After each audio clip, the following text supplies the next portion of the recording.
Hey guys, it's Victoria and welcome back to FemmeHead. Today I want to talk about why I love charting so much.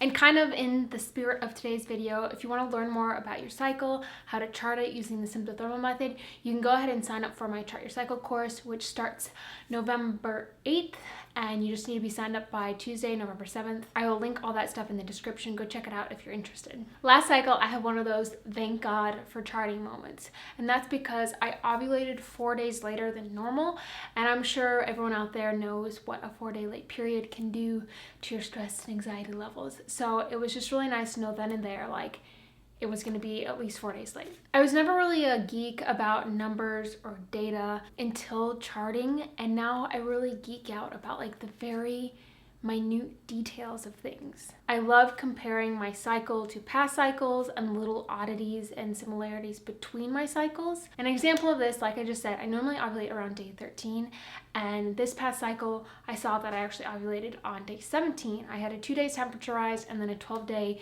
luteal phase, which made my cycle, I think, 30 days, and it's normally 26 days. Personally, I use the sympto-thermal method, which combines your basal body temperature and your cervical fluid. From charting for a while now and just comparing the data between my cycles, I can see that I normally have this dip in temperature on the day I ovulate, and then I have that normal temperature spike that confirms, in fact, you have ovulated.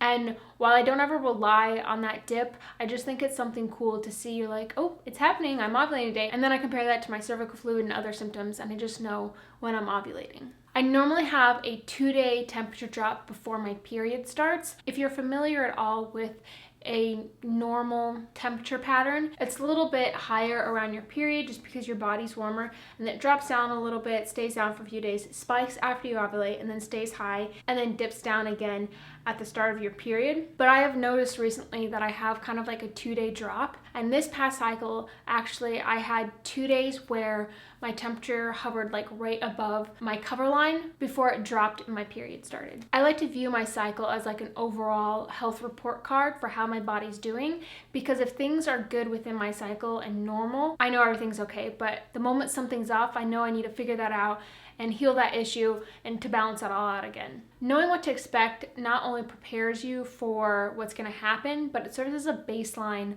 of normal.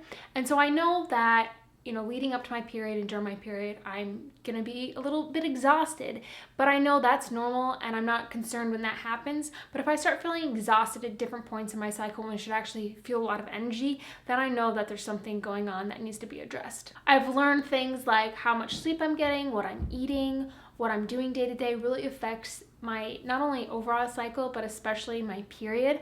And when I'm really taking care of myself, I can see that in a much smoother period. I've said this one before, but I'll say it again. I love charting because if I'm ever in a situation when I need to know when my last period started, like if you're at the doctor's office or anything like that, it's literally just a few clicks on my phone away, instead of like racking my brain, but mostly guessing when my last period was. And while charting may not be for everybody, I love that there are different methods within this method. So I use the sympto-thermal method, which combines 2 fertility signs.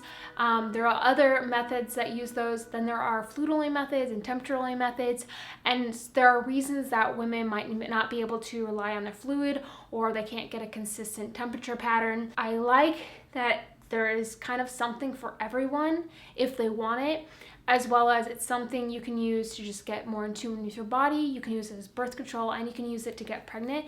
And I love that it kind of spans all areas of life. All right, those are just a few of the reasons I love charting. I think it is amazing. I wish I would have discovered it years and years and years ago when I first started my period, but I can't change that now, but I can help to kind of put out the information and start the discussion here. So if you guys have any questions or anything you want to add, comment those down below. Don't forget to check out my Chart Your Cycle course. Don't forget to like this video and subscribe, and I will see you guys in my next video. Bye.